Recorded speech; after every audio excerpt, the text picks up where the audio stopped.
Thank you. Good afternoon, everybody. It's 2:15, and I'd like to call this meeting to order, and we'll begin with the roll call of committee members. Commissioner Fair. Commissioner Hughes. And I'm here, and we have a quorum. We'll begin with I'd like to request a motion to approve the minutes of our August 8th, 2024 meeting. Do we have a motion? So moved by Commissioner Fair. Do we have a second? Second. Seconded by Commissioner Hughes. And I'm yes, and the motion carries unanimously, and the minutes will be posted on the commission's website. There are 6 projects on the agenda for today's meeting. Staff to the commission will present the project on the agenda and state their recommendation. Following the staff presentation, the committee will have an opportunity to ask questions of the staff. The applicant may then make a statement. Following the applicant's statements, members of the public may make their statements. I'd like to ask anyone other than the applicant wishing to make a statement on the item on today's agenda to complete a public comment card and give the card to a member of the staff. Comment cards are available at the door. As a courtesy to other individuals wishing to offer comments, we ask that members of the general public limit your statements to 3 minutes or less. When the time comes for public comment on the item on the agenda, I will call the names from the cards and ask you to make your statement. Please state your name, interest, organization, and company represented, if any. All right, our first project on today's agenda is 3369 South Calumet in the 4th Ward, Calumet Giles Prairie District, and it's the proposed construction of a new 2-car garage. And Taylor has a presentation. Thank you, Chairman. Good afternoon. The subject property for this proposal is a 3-story masonry row house on South Calumet, located mid-block between East 33rd Boulevard to the north and East 35th Street to the south. The front faces west on Calumet, with the rear of the property on South Dr. Martin Luther King Jr. Drive to the east. A new 2-car garage is proposed for the rear of the site to replace the existing concrete parking pad. This proposal is for the new freestanding garage, and no work to the main house is included. The significant features of the district are all exteriors visible from public rights-of-way. A range of properties in the district on South Calumet from 3123 to 3450 have the rear of the building oriented towards South King, rather than a public alley, as shown in the typical streetscape above. As a result, all new garages for these properties, including the subject building, require review by this committee, while typically only garages on corner properties need committee review in most districts. Other new garages previously approved by the committee include those at 3139, 3201, and 3211 South Calumet. The design of the new garage must be reviewed under the criteria for new construction as provided for in the Landmarks Ordinance. The garage is proposed to use frame construction and is located at the rear of the site, taking up the full width of the lot. The property has an existing curb cut for vehicle access from King Drive. The massing, height, width, and site plan are consistent with other garages in the district, both historic and those approved by the committee. The garage itself is proposed to be clad in stucco to match the existing stucco on the rear wall of the main building. This is very similar to the parge coats often used on side or rear elevations on historic buildings in the district, and staff believes it is compatible with the range of materials present in the district. Staff therefore recommends approval of the overall design as shown on the drawings dated July 30th, 2024. The GAPCO has received the proposal and has not offered comment. Alderman Robinson, I'm going to assume, is in support. The architect was not able to be here today, but I can try to answer any questions you have. All right, great. Thank you, Tyler. Any questions for Tyler at this time? Commissioner Fair. It's really more of just a general question. Was there ever an attitude about the alignment of these garages in general? I think there's one just to the south of this property, or has it just been generally fitting within the lot lines? Just fitting within the lot lines in this district, it's because it's not all exteriors, but it is from the public way. We're looking at It's pretty much what we would look at for any other garage in a district, but in this case, it requires committee review, and we're just making sure that it's compatible in material. That was it. Very simple review. All right, thank you, Commissioner Fair. If there are no other questions for Tyler, is somebody from the property owner, is Alderman Lamont Robinson here? I don't think so. Okay. Looking around. If there's no one from the ownership team here, then I think it's time for public comment. And we have one person signed up to speak, Mr. George Blakemore.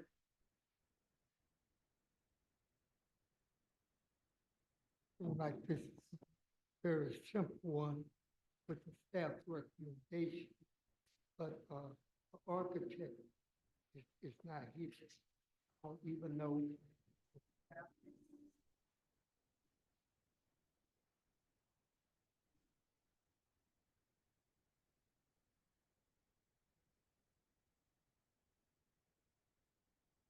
It's very important.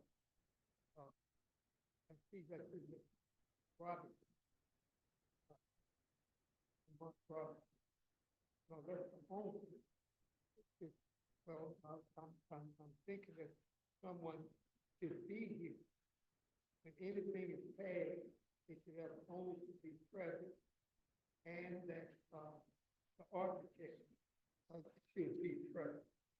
Because you're coming in, you're asking the public, and it's just a respect that you should have for the public to appear.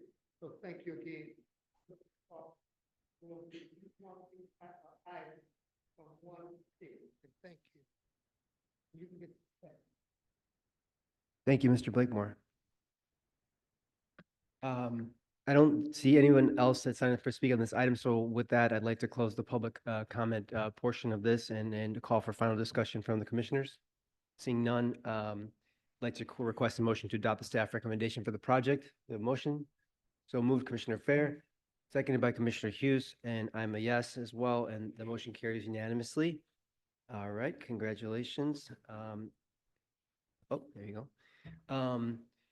Our second project, third item is 904 West Armitage in the 43rd Ward, Alderman Knudsen. The proposed, oh, did I skip one? Oh, yeah, sorry about that. We are at the second project, 2678 West Washington in the 27th Ward, Alderman Burnett. The proposed exterior and interior rehabilitation of the main house, dormitory, and the coach house, including a new stair and elevator addition. And Joyce Ramos has the presentation. Sorry about that. Thank you, Mr. Chairman. The property is located at 2678 West Washington Boulevard in the East Garfield Park community area. And as you may remember, the property was threatened by demolition just last year and was subsequently designated as a Chicago landmark by City Council in December 2023. And shortly after designation, a new owner purchased the property. The site contains 3 buildings. The 2 and 1/2 story red brick Queen Anne style main house was built in the 1880s. The 1-story red brick and stucco dormitory was designed by Holliford and Roche and was built in 1923. And the 1.5 story square brick coach house was constructed in 1895. The 1.5 story brick coach house, was constructed in 1895. The significant features of the designation includes all exterior elevations, including roof lines of the main house and dormitory, and the bronze passage sculpture. The buildings are rich in the history of institutions that cared for Chicago's women and children in need, and continuing its history and serving the community, the property owner is proposing an interior and exterior rehabilitation to repurpose the site as a multi-purpose community and recreational center with commercial space. The project was submitted to historic preservation staff for pre-permit review, and it also includes this 3-story addition, which is shown here in yellow. We'll start with the main house and the work that's going on there. In the basement level, we have spaces for multimedia resources, a multi-purpose space and support spaces. And on the first floor, they will keep the programming in its historic use as a resource room, dining room, and a lounge. And in the second floor, we'll have office spaces, and the third floor will have art maker spaces. The dormitory will be converted into multi-purpose spaces. And on the exterior, the existing exterior concrete stair on the center bay of the east facade will be removed and replaced with a new concrete stair and metal guardrail. A new entrance will be created in the northernmost bay in an existing window opening. A new concrete stair and metal railing will also be installed. On the west elevation, 3 existing concrete stairs in the rear courtyard will be removed and a new elevated terrace will be installed to provide accessible outdoor space. The coach house, which is not part of the significant features of this designation, is proposed as a community space for food and beverages. The proposed exterior work is minimal and only intended to provide more natural light into the interior spaces following its proposed program. And the proposed window openings on the first floor are preliminary and will be finalized later in the design process.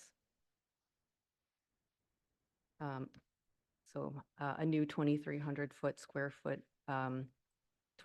square foot stair and elevator addition shown here in yellow will serve as a connector between the main house and dormitory and will be the new primary point of entry to these buildings. The addition will also reconcile the differences in floor elevations from grade to level 1 of the main house and level 1 of the dormitory, while providing accessible and equitable access to the upper levels of the main house. It is located along the north side of the main house and the southeast side of the dormitory. The first floor is approximately 41 foot 6 inches by 20 foot by 7 inches. It is held off the main house by 6 inches, and it attaches to the dormitory but is set back about 3 feet to show the corner of the facade. The second and third floors step back on both the north and east elevations and will expose more of the upper floors of the main building or the main house of the roof of the dormitory.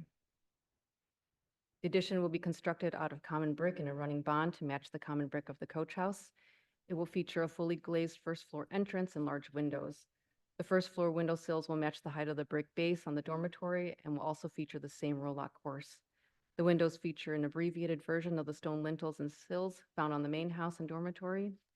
And the facade is further articulated with 3 soldier course bands at the parapets in between the second and third floors, which is a nod to the wood trim on the main house. In addition, the addition will cover the dormitory's southern wing stucco facade, but will leave a few feet of the corner exposed to show the red brick coining. To provide a smoother transition between the buildings, staff recommends extending the width of the window on the north facade of the new addition by eliminating the 8-inch brick that is between the window and the metal trim between the dormitory and the addition. These renderings show the materiality and contemporary design, make the addition clearly read as a separate structure, and is compatible and complements the existing architectural features of the historic buildings on the site. The addition is located within the courtyard where the addition would be least visible from Washington Boulevard, having the least impact on the historic architectural features of the buildings. Staff recommends that the location, size, massing, and materials of the proposed new addition be approved. Additional exterior work includes a new asphalt shingle roof, new gutters and downspouts, repair and repainting of the existing sidings on the gables, and a new fascia. The brick facades will also be tuck pointed, and staff recommends that the new mortar should match the historic mortar in color, joint profile, texture, and strength and type. New clad wood double hung windows will be installed with profiles and trim details to match the type, size, profile, and design based on historic photographs and the remaining historic windows currently installed. Staff recommends that the new windows on the dormitory should also be double hung wood or clad wood windows with enlarged section details to be included in the permit plans. A few windows on the side elevation of the main house will be removed and infilled with brick, and staff recommends that this brick should match the surrounding historic units in size, shape, color, texture, and finish, and be set in 1 inch within the opening. A new concrete stair will be installed on the east elevation of the main house to provide access into the dining room. A new stone wall will be constructed to enclose the stair and will be a continuation of the existing stone wall just to the south. And staff recommends that material samples be submitted with a permit application for review and approval. So the project as proposed would require zoning variations and/or adjustments, and the commission takes no position regarding any requested variances or adjustments relative to the zoning code requirements. The applicant has met with the aldermen and community groups who are all in support of the proposal. And that concludes my presentation. The applicant's attorney and architects are also here today, so please let us know if you have any questions. Thank you so much, Joyce. Any questions for Joyce before we hear from the applicant? Right. Commissioner Hughes.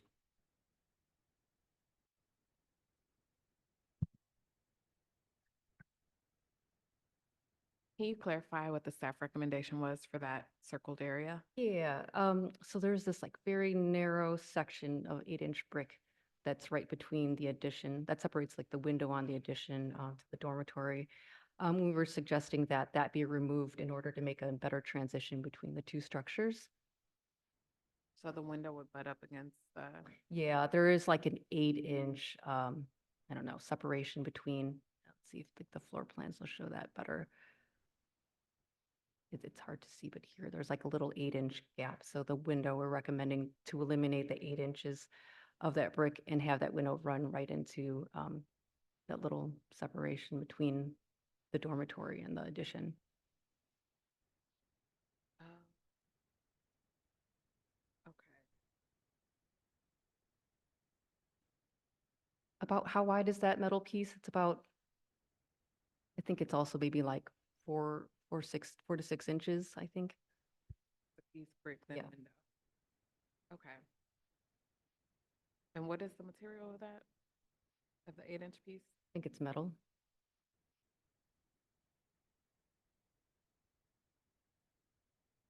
Okay. Okay.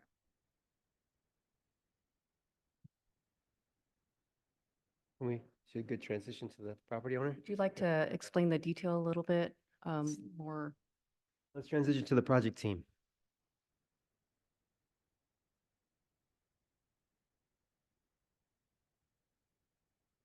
Please introduce yourself. Thanks. Good afternoon. For the record, Katie Jenke Dale. I'm here representing property ownership from DLA Piper. And want to thank staff for all the hard work they put in. We've had many calls and meetings with them about this project, as well as meetings with the community. It's been a very robust community process with visioning sessions and a community-wide meeting that went very well. I'm happy that you're asking about that first condition because it's one that we're still continuing to study and one that we were hoping that we could discuss today and potentially get a slight modification to as far as kind of continuing to work through that detail, given that it terminates into an expansion joint, which is the extent of how much I'm going to speak about this. I'm going to have Keeler Slater come up and explain it in more detail.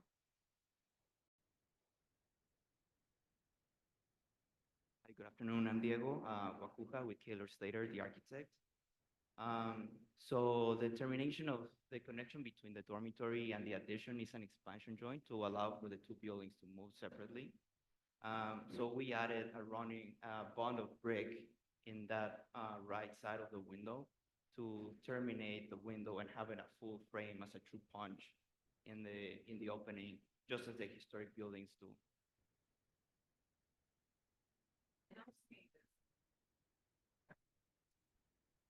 Essentially bringing two separate buildings together, so there's an expansion joint to allow the movement.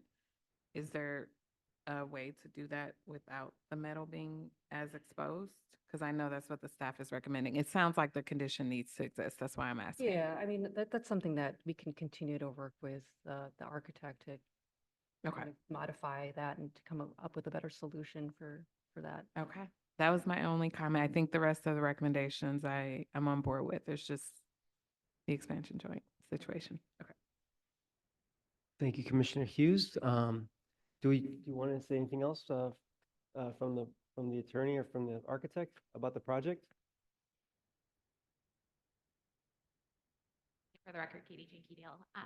No, I think all other conditions were, we've worked through with staff. We appreciate their time and really close review of this, and we're really excited about this project.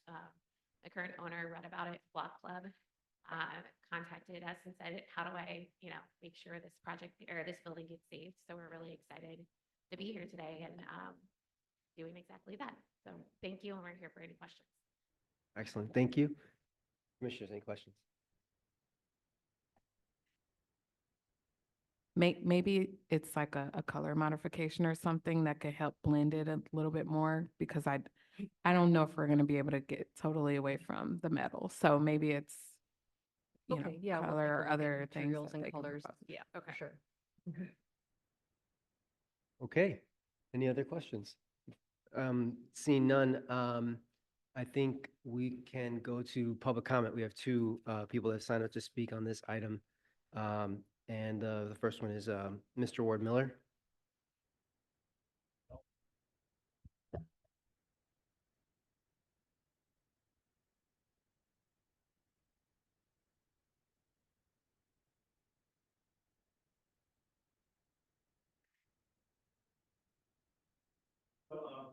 Ward Miller, I'm the Liquidation Treehouse Executive, nonprofit organization, Preservation Chicago, and we are excited to be here.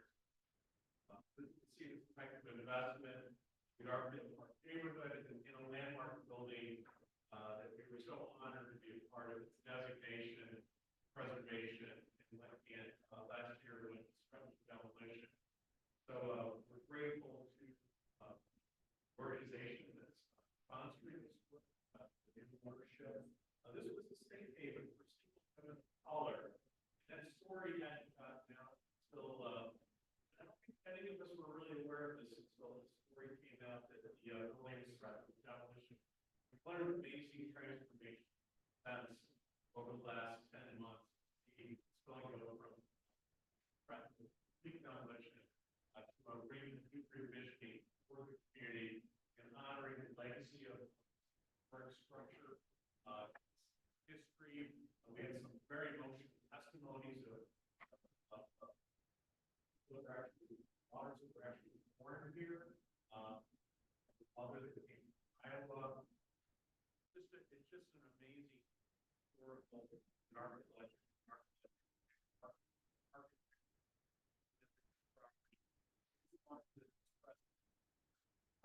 this reuse idea and the additions. I know there might be some refinements that U.S. Division and landmarks take on.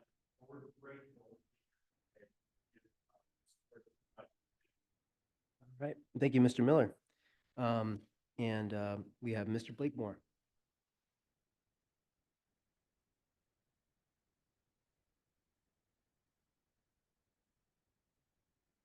Thank you.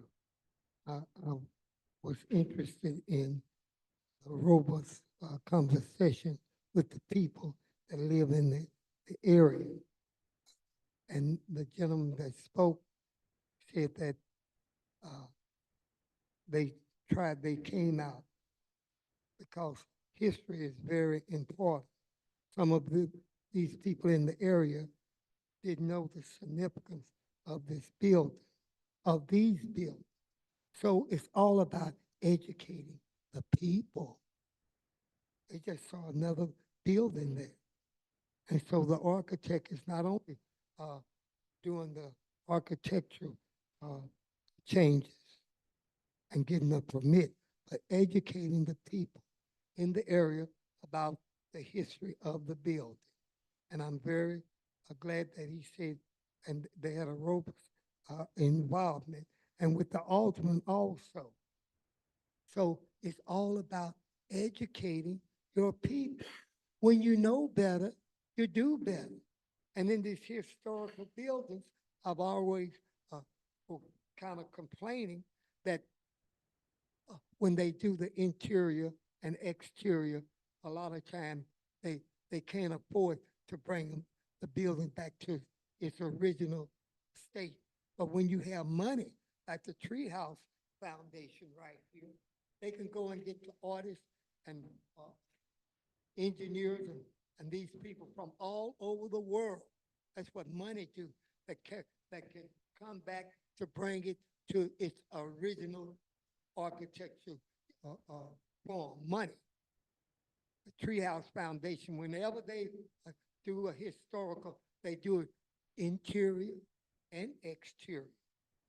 So most time they come up here, they're just doing the interior. They don't do the exterior. So that's why it's very important to educate your constituent, your citizens. You want an educated citizen. When we know better, we'll do better. So I'm very happy that, and I happened to meet one of the black women at one of the farmers markets, said that she was there and stayed in that building. It mostly was for white women. But they did have, she was one of them. She had a child, a son, and she put it up, him up for adoption. So history is very important. What make Mr. Blakemore, and what make you, your environment, being exposed, you're being educated, being informed. So I come here and I listen and I learn. Thank you. Thank you, Mr. Blakemore. There are no other comments, no one else signed up to speak, so I'll close the public comment portion and move to final discussion points from our commissioners. Any final discussion points? Yes, it's a comment. I'm extremely excited about this project. I think the last time this project came before us, it was in a very different position. And so I think I can speak for all of us when I say we're very excited that new life is being brought back into this community, and still honoring its past use by keeping those original structures and working around those footprints. And so kudos to the ownership and the entire team on what they're doing here. And again, serving this community with a past structure that has done this and kind of has a history and legacy of this. So thank you, guys. Thank you, Commissioner Hughes. Very well said. I'm very inspired by this like reviewing this package. And just want to, it's a wonderful reuse. And I just also want to give a shout out to, the whole team, the architecture team. You did a lot of care into these drawings. It was wonderful to review. And I know that that comes with a lot of work between the staff and the team. So thank you for that. With that, I think we were going to put a motion out there that was slightly revised, right? To just work through that little, that detail so that it works architecturally. And with that, Commissioner Hughes made that motion, I think. So Commissioner Hughes has a motion, is seconded by Commissioner Fair, and yes, and the motion carries unanimously.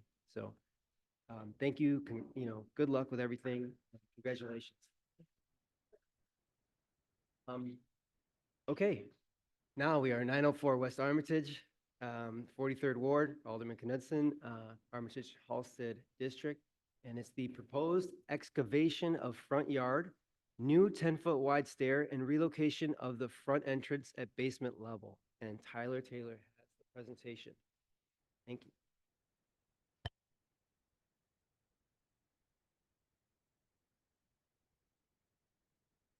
Okay. This proposal is for work to restore the facade of, sorry, that is not the right building. Is for a three-story Italianate-style masonry building on the north side of Armitage Ave, located mid-block between Bissell Street and Fremont Street in the Armitage Halsted District. It was originally built in the 1890s as a residential building per our records.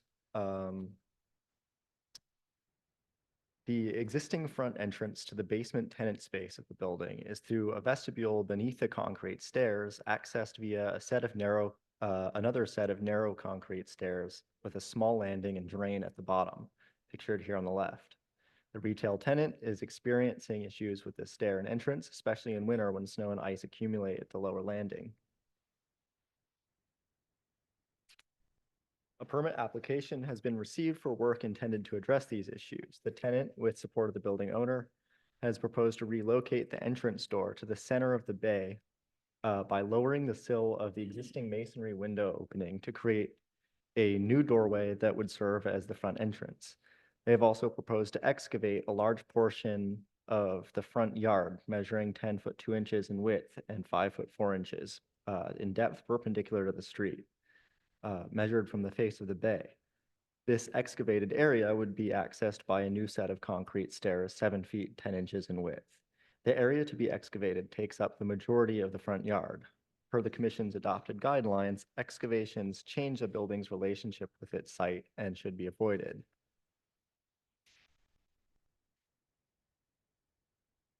However, staff recognizes the need to balance the operational needs of the business with the Commission's guidelines and standards, and the need for a wider, safer stair is clear.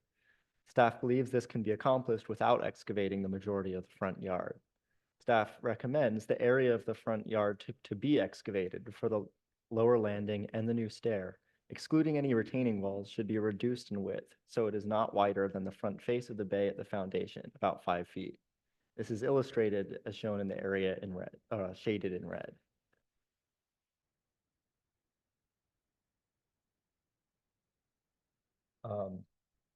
The masonry to be removed to allow the sill of the window opening to be lowered from the new door is mostly below grade. The new door would not require a change to the width of the opening, so it would be possible to infill the stair and restore the window to the opening in the future. Because this change is reversible, staff recommends approval with these conditions to provide some additional details and information on the permit drawings when resubmitted.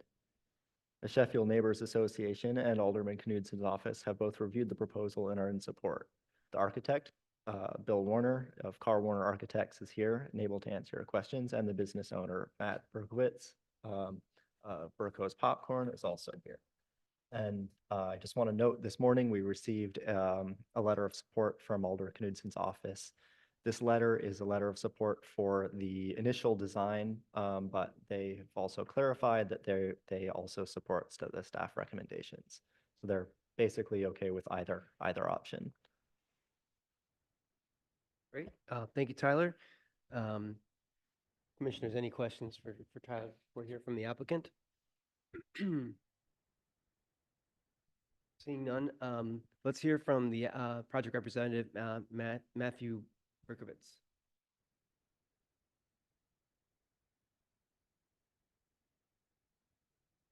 Good afternoon, Commissioners. Matt Berkowitz, owner of Burko's Popcorn. Thank you for the time this afternoon. I'll also thank you, Tyler and staff, for taking the time to really go above and beyond and work with us on this project. So there were two main reasons that we wanted to undertake this particular excavation. The first was safety in two separate ways. The first being that, as Tyler mentioned in his report, that come winter time, the stairs get icy and they're also a bit narrow. I myself have slipped a few times and luckily have come away only scathed with a few scrapes, but it's only a matter of time, unfortunately, until someone else may come away with something worse.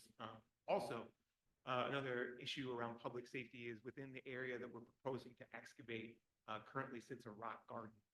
Unfortunately, or fortunately, within Lincoln Park, people have decided to use that area as an opportunity to let their dogs do their business. As a business owner, I'm all for going the extra mile and doing the work. However, I think it's a pretty heavy lift and large ask of me to clean up after people's dogs on an ongoing basis.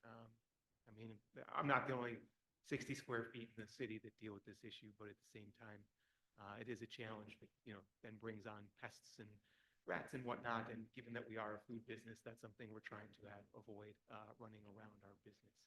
The other of which is just to continue to be able to function within the community that is the Armitage-Halstead Landmark District. So a quick piece of background on myself. I grew up in the neighborhood. I like to joke. I've spent 96% of my life in the 60614 zip code. And for me to be able to be a business owner on Armitage is a lifelong dream come true. An interesting fact about the street is it's kind of changed over the years. Currently, of the 57 businesses that operate on the street, only 13 of them are truly local businesses. The rest are big box brands or venture capital funded CPG brands, and they're wonderful in the neighborhood, don't get me wrong, but something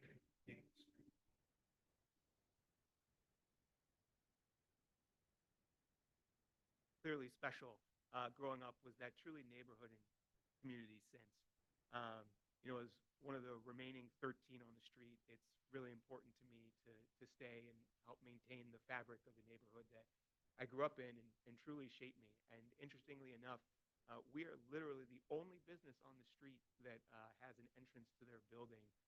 We'll call it east-west. Every other building on the street does have a north-south entrance. So that's the semi-abridged summary of why we want to undertake this project. We are open to moving forward with either what we proposed or with what staff recommended. And as I mentioned at the top of my comments, we really appreciate that staff took time to come out, walk the street, walk the site. It may only be 60 some odd square feet, but it still is very important to, my community and the city to an extent at large. So any questions you have, I'm certainly happy to answer. And then my architect on the project is here and available as well if you'd like to speak with him. Great, thank you very much for that. Commissioners, any questions? No questions. Thank you. And I think that moves us into the public comment portion of this item. And we have one person signed to speak, Mr. George Blakemore.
Paul Pratt, engineer, and architect, and I will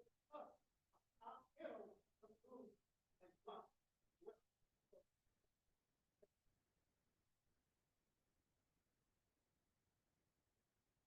Thank you. Thank you, Mr. Blakemore. No one else has signed up to speak on this item from the public, so I'd like to close the public comment portion and move to the final discussion from our commissioners. Commissioners, any final points of discussion? Seeing none? I'd like to request a motion to adopt the staff recommendations. So moved, Commissioner Fair. Seconded by Commissioner Hughes, and I'm a yes, and the motion carries unanimously. Thank you very much for your presentation, and good luck. Okay, our next item is 556 West Fullerton, in the 43rd Ward again. Mid-North District, the proposed replacement of the outer white of brick on the front elevation to address extensive deterioration issues. And Tyler has the presentation. Okay, this is the correct facade restoration.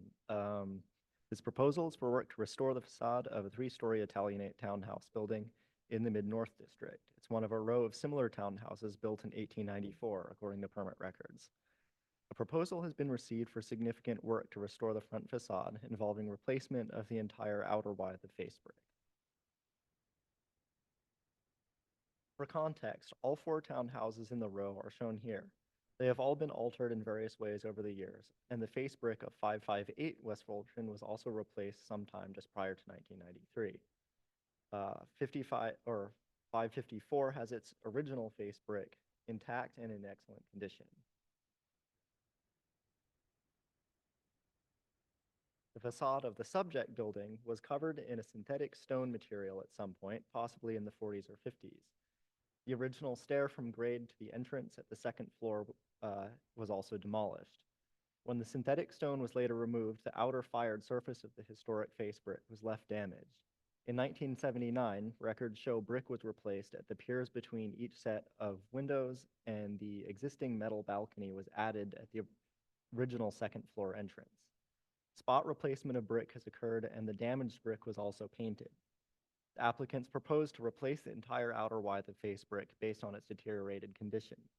Staff requested a thorough study of the brick's integrity to be performed, as replacement of materials across the entire facade is a significant change.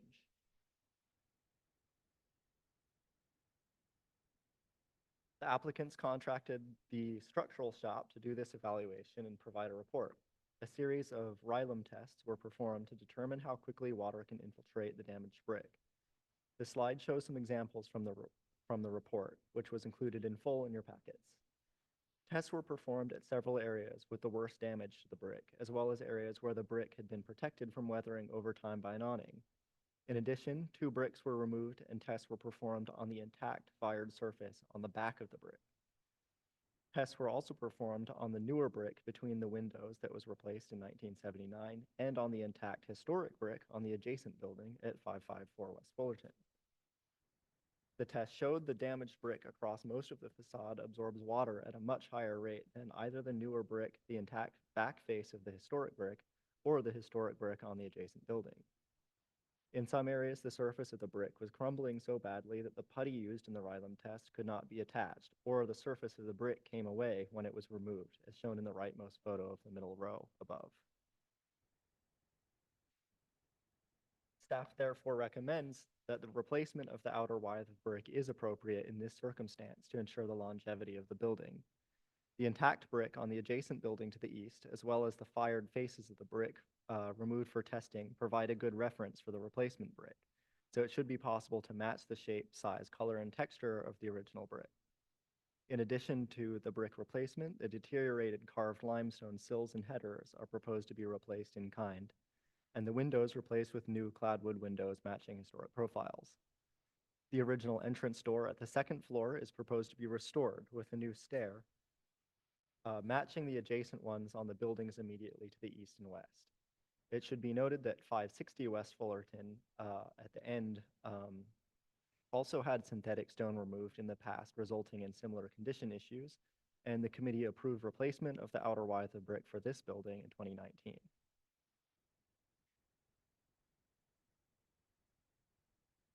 Staff recommends approval of the project with these conditions. The new brick, of course, shall match the historic brick in size, shape, color, texture, and the brick coursing and mortar joints of the original facade shall be replicated. The new mortar joint shall have a flush or a concave profile, and the mortar shall be tinted to match the color of the face brick.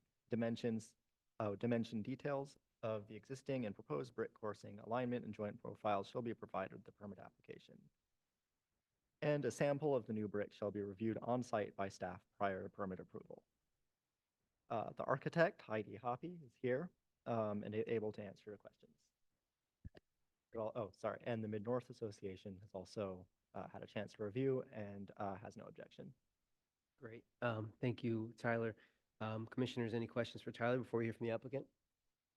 Seeing none, I'd like to hear from the project architect.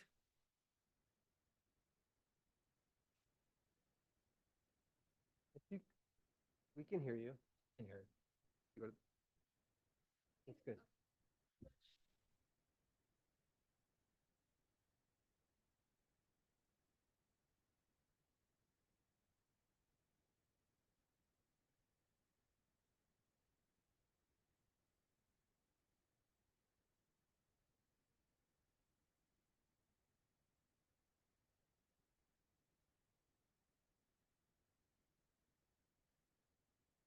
I'm sorry if you couldn't hear me before. Can you hear me now? Yes. Okay. We can hear you too. I do have one question, which is, it does say in your recommendation that the mortar of the new construction should match the color of the face brick. That is not typical in the buildings, and it's not typical in the original building, which we're matching at 554. Is that a mistake, or is that really what you want us to do? No, that is really what we want. The brick on that building at 554 is, if the brick itself is in good condition, we don't believe that that's the original mortar. We think it was pointed at some point with mortar, both a joint profile and color that doesn't match what it most likely would have had. Oh, okay, thank you. That's a clarification. I didn't understand that. I have no other comments. We're really happy that we're able to go ahead and fix this building. So much. Thank you very much for your statement and for bringing up that question. Commissioners, any other questions, comments on that before we go to public comment? Seeing none, thank you very much. We're going to move to public comment portion of this, and we have one person who signed up to speak, Mr. George Blakemore.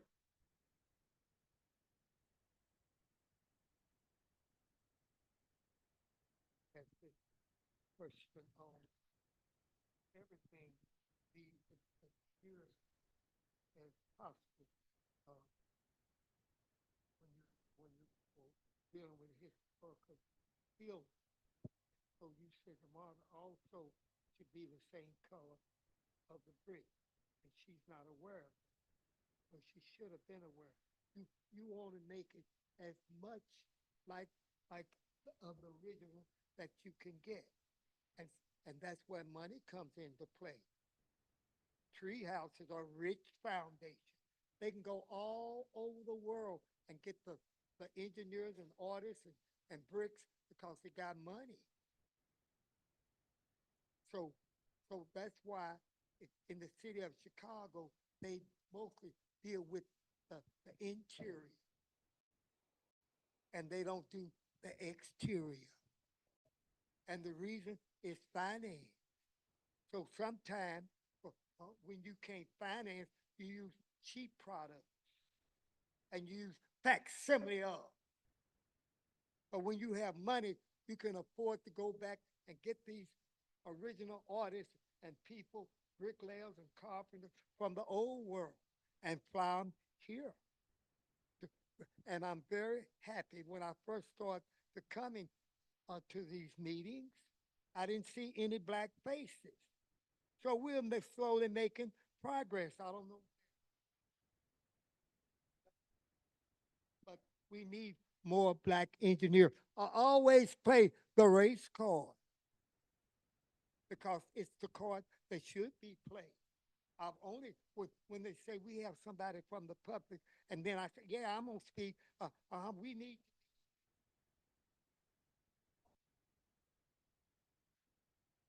And then maybe some person say, all right, I want my son to be an architecture engineer.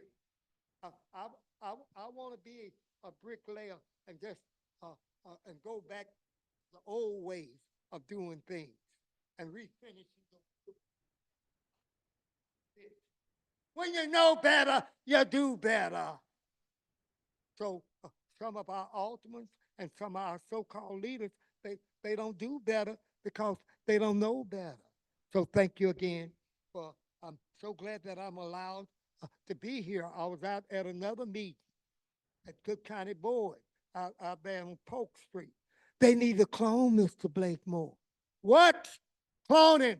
Thank you. Thank you, Mr. Blakemore. Don't see anyone else who's trying to speak on this item, so we will move to final discussion, commissioners. Seeing none, I'd like to request a motion to adopt the staff recommendations. So moved, Commissioner Fair, seconded by Commissioner Hughes, and I'm yes, and the vote, motion carries unanimously. Okay, great. Good luck with the project. The next item is 4840 South Greenwood in the 4th Ward, Kenwood District. It is the proposed relocation of existing curb cut and driveway from the north side of the property to the south side of the property and alterations to the historic fence. And Joyce Ramos has the presentation. Thank you, Mr. Subject property is a 3-story limestone single-family residence with a 1.5-story rear coach house located mid-block on Greenwood Avenue between 48th and 49th Streets. The original historic fence and gate still exist at the front of the property. A 22-foot, 4-inch wide curb cut is shared between the subject property and the immediately adjacent property to the north at 4836 North Greenwood. A 9-foot wide driveway continues back through the north side of the yard to allow automobile access to the coach house located at the rear. The distance between the limestone piers is 7 foot 10 inches. However, the gate supports that are attached at the base of the piers further reduce the clear width of the driveway to 6 foot 8 inches, which is too narrow for a modern day vehicle to drive through. The applicant is proposing to relocate the existing curb cut and 9-foot wide driveway currently on the north side of the property, highlighted in blue, or highlighted in red, to the south end of which is highlighted in yellow, where there is more space by eliminating a section of the curb and creating a new 11-foot wide curb cut and driveway. The driveway will continue along the side property line and eventually lead to the coach house located at the rear of the lot. The historic fence installed along the front of the property line is comprised of limestone piers, decorative wrought iron posts, and a wrought iron fence. A 13-foot, 8-inch wide section of the historic wrought iron fence and 2 decorative posts is proposed to be removed from its current location.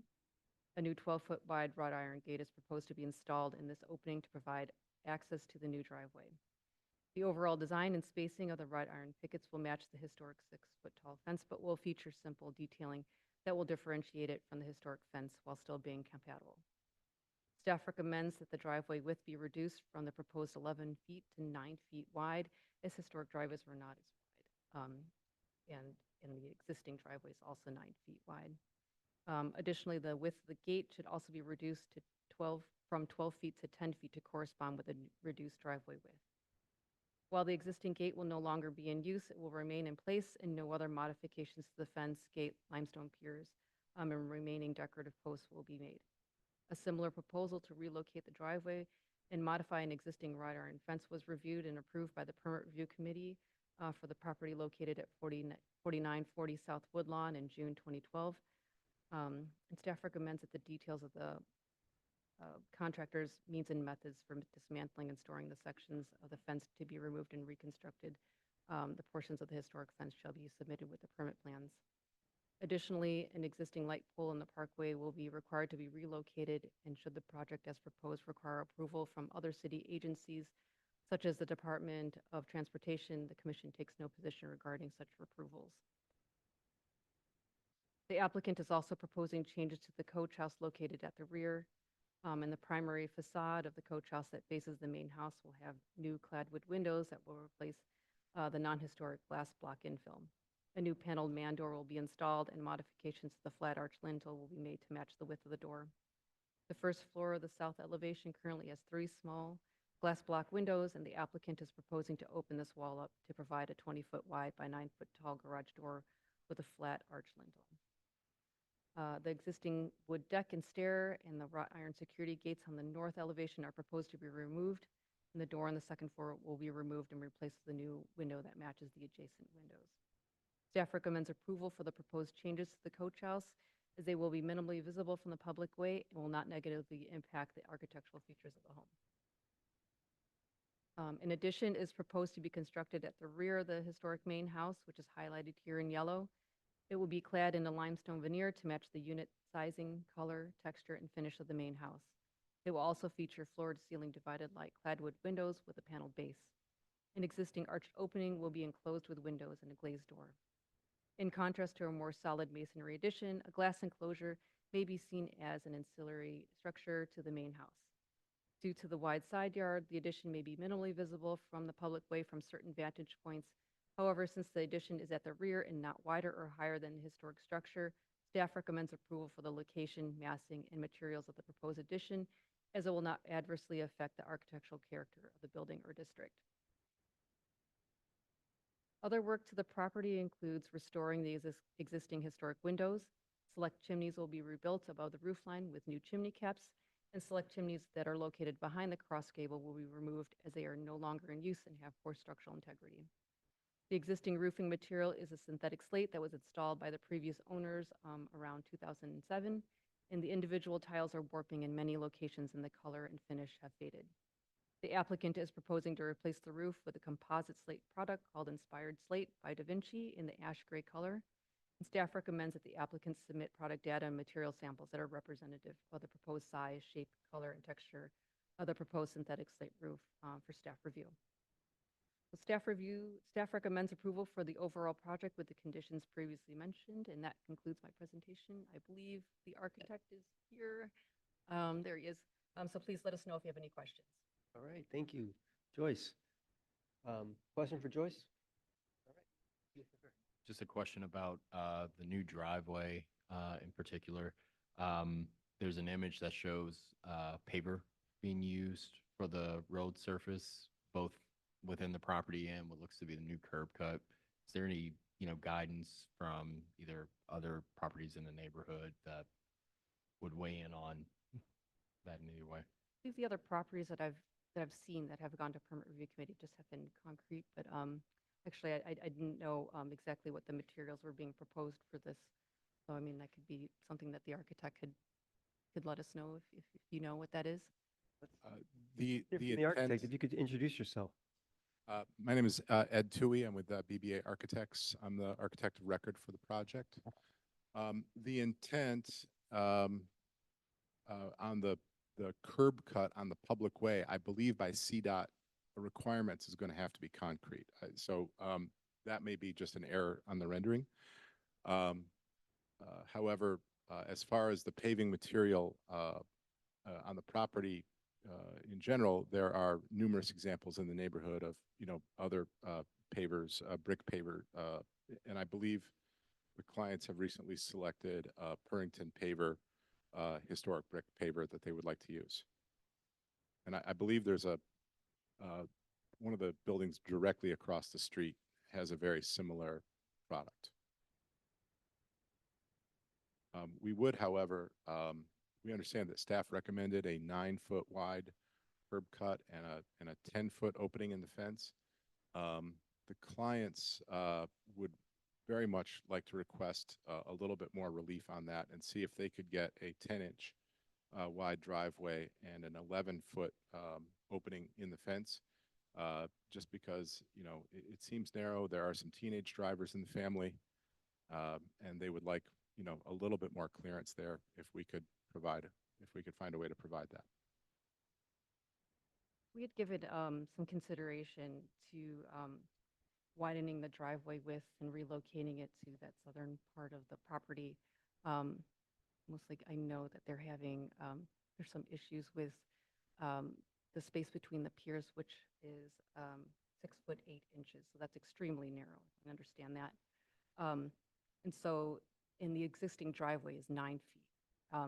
They're proposing to relocate the driveway to the southern part of the property, which is also 9 feet. So we want to be able to stay consistent with what is existing, and also consistent with the number of curb cuts and driveways on the property, as well as being consistent with the other past approvals from PRC, which has been 9 feet in the district. Commissioners?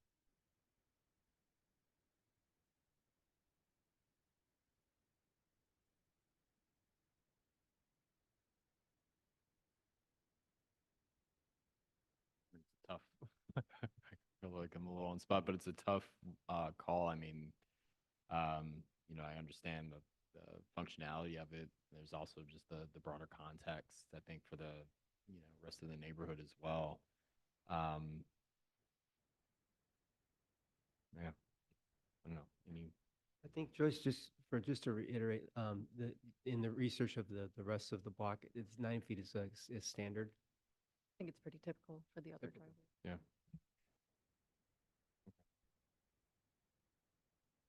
Well, any other questions at this time? Yes, I have a question about the design of the new gate that's going in on the south side. I can see that the north side existing gate has a lot of ornamentation and design on the top. Here in this drawing, it's showing sort of a plain gate in this elevation, but the rendering shows that there is some ornamentation on top of the gate. Can you guys clarify which direction you're actually going to take?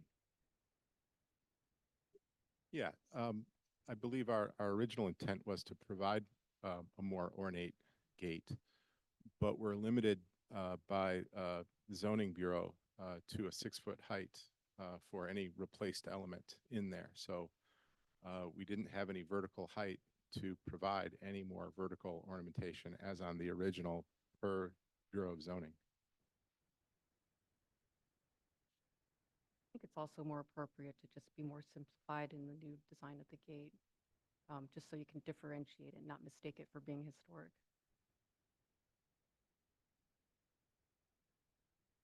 Commissioner Fair. It's not called out, well, I've honestly not gone through the drawings in much detail, but I'm assuming that the new portion of the gate is wrought iron as well. Is that the new portion, the gate, new gate for the driveway, is that wrought iron as well to match? Yes, the rest? Okay. wrought iron, the material will match the existing exactly. Okay. Okay. Any other questions, commissioners? Seeing none, thank you very much. I'd like to move to the public comment portion of this item. And we have one person signed up to speak, Mr. George Blakemore.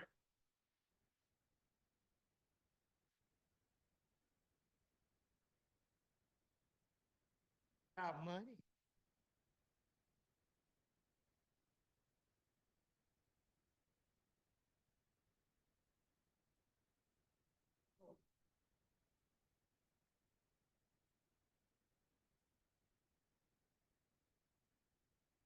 And have money. So that's what keeps some of these black folks from getting involved. Just the existence of living while you black in the ghetto, with your schools and your background and your environment. That makes a difference. So when I come here, I always see white folks, and rich, and sometimes black people have reached a stage that have money. So some of this is not. It can still be the race car, can still be played, because some of them live in public housing, don't even have a house. Some of them are homeless. So again, I'm learning. And these are mansions up there. I got friends who live in that Kenwood area, and I've been over there. But they have money too. But I'm old and black and poor. But I've been exposed. So again, it's very important. And when the rich come in with their plans, the other people go along with them. And I'm just curious. I went somewhere and I touched these wrought iron things. Some of them are hollow. Some of them are imitation of the real wrought iron. But I'm sure this one is real. But these people got money. So it's right then you can learn a history lesson. You can just bring people to that neighborhood and show them those houses and show them the historic and teach them. And you can wonder why it's so beautiful in Kenwood. Why it looks so bad in Inglewood. So I will be seated, and the ancestors appreciate me. I need to be cloned, you see. All right, thank you, Mr. Blakemore. There's no other people signed us to speak on this item. So we will move to final discussion from our commissioners. Commissioners, any? Yes, Commissioner Hughes. Yes, I just wanted to provide a conclusion to the architect's question about the request for the 10-foot opening as opposed to the recommended 9. You know, 9 feet is wider than the city's typical recommendation of 8 feet. So we do think there's leniency provided there. And then also not having the visual obstruction of the thick pillars that exist at the existing south gate should also help those teenagers hopefully be able to navigate that opening a little more. So we are gonna stand by the staff's recommendation of 9 feet on that. Any other final points of discussion, or is that a motion? That's a motion. So that, there's the motion, seconded by Commissioner Fair, and I'm a yes as well, and motion carries unanimously. Thank you very much. Okay, final item, for today, 4849 South Greenwood, in the Fourth Ward, Kenwood District.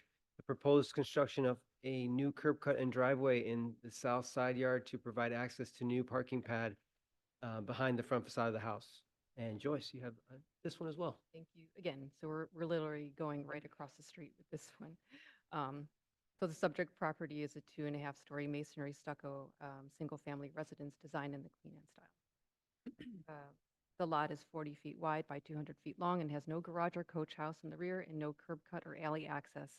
The applicant would like to construct a new curb cut and driveway to park their car on the property. They are proposing a 10-foot wide driveway just north of the existing curb cut on the property immediately to the south at 4857 South Greenwood, and the new driveway will require the removal of an existing tree on the parkway. Should the project as proposed require approval from other city agencies such as Forestry or the Chicago Department of Transportation, the commission takes no position regarding such approvals. Along the front property line is a non-historic open metal ornamental fence. If the curb cut and driveway are approved, the applicant should submit drawings that show the required modifications for the driveway to historic preservation staff for review and approval. The north elevation of the home is right on the north property line, and the south elevation of the home has a 9-foot 2 space to the south property line and an existing fence, which becomes reduced in width with the projecting bays further east on that elevation. The driveway will terminate on a 30-foot long parking pad that is behind the front facade of the home, and the end of the driveway is determined by the existing projecting bay that will not allow the driveway to continue to the rear of the lot. The proposed length of the parking pad allows for one car to be parked fully behind the front facade of the home. And curb cuts are characteristic of the historic development of the Kenwood district, and the car, while parked in the side yard, will be parked completely behind the front facade. The driveway is proposed to curve slightly to the south to align with the side property line and then continue directly towards the rear. And staff recommends that the site plan be revised to reduce the width of the driveway to 9 feet. Additionally, the proposed new curb cut should be reduced in width as much as possible, combined with the existing curb cut at the immediately adjacent property to the south if possible, and the driveway should be straightened to provide a direct path along the side property line as much as possible. Revised drawings shall be submitted to Historic Preservation staff for review with the permit application. And to further screen the parking pad, staff recommends to install a privacy gate that is located on the driveway and does not project into the front yard past the face of the front facade. And that concludes my presentation. I think the potential owner is here, so please let us know if there's any questions. Okay, Joyce, thank you very much. Let's hear from the property owner.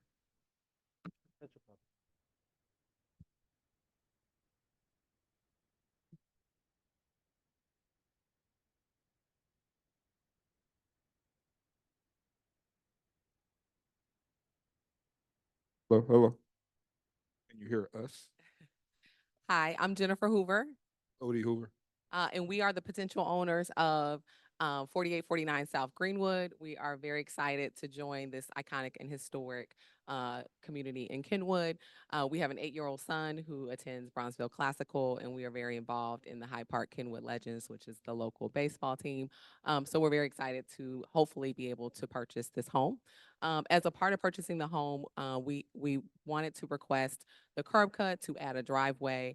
My husband travels quite a bit for work, and so we do only have one car, and we also want to be able to have that additional security when he's traveling for work. Again, we appreciate and thank Joyce for all of her hard work to put this recommendation together. We agree with everything that she's proposed. Our architect has had the opportunity to implement all of the changes that she's requested. We just did not have an opportunity to get it to her prior to submission of her presentation. And so that's all we have. We just want to thank the commission for our considering this proposal. Well, thank you so much for that background. Commissioners, questions? Okay, no questions. Thank you. We will, with no questions at this time, let's move to the public comment portion for this item. And we have one person signed up to speak, Mr. George Blakemore. Yes, I've been over there in that area many times, and it's very historical.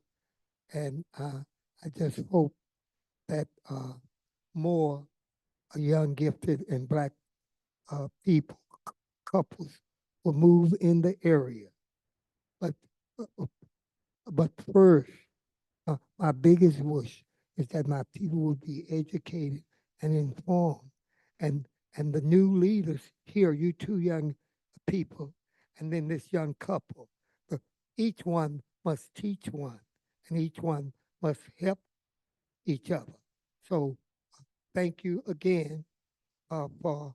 I got to thank the ancestors for this now, because I've been coming here for years, and I get so much knowledge.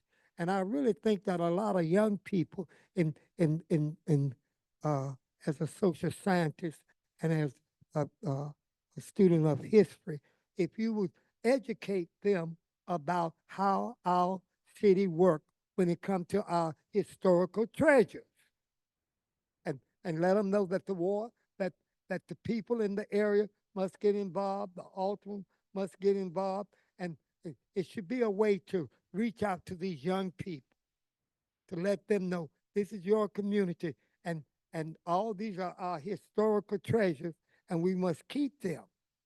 So again, it's very important for me to show up in these meetings. And I'm so happy to see this young black couple and several of our upper middle class and educated blacks have moved in Kingwood, and some of them have been there. So we have a proud history. They just a few of them. I know many of them over there. So it's beautiful that we have people that they not trying to gentrify out of the city. And we must, as black people, we should have no black person should be left behind. Each one teach one. You all seem like you're a lovely couple, and you got a good wife and a good husband, and you got children and family and all of that. But we must always reach back and don't forget where we come from. But we got a long ways to go too. We have not overcome the legacy of slavery. Thank you. All right, thank you, Mr. Blakemore. There's no one signed up, and no one else signed up to speak for this item. And then, so we'll close public comment and we'll call for final discussion. Commissioners, any final points? Seeing I none. motion us to accept the staff's recommendations. Thank you, Commissioner Hughes. There's been a motion. Seconded by Commissioner Fair, and I'm a yes as well, and the motion carries unanimously. Good luck. Good luck on the closing. And that is the final item, and this is, there's no further business, so I'd like to request another motion to adjourn. Commissioner Hughes, all those in favor, aye. Thank you, everybody.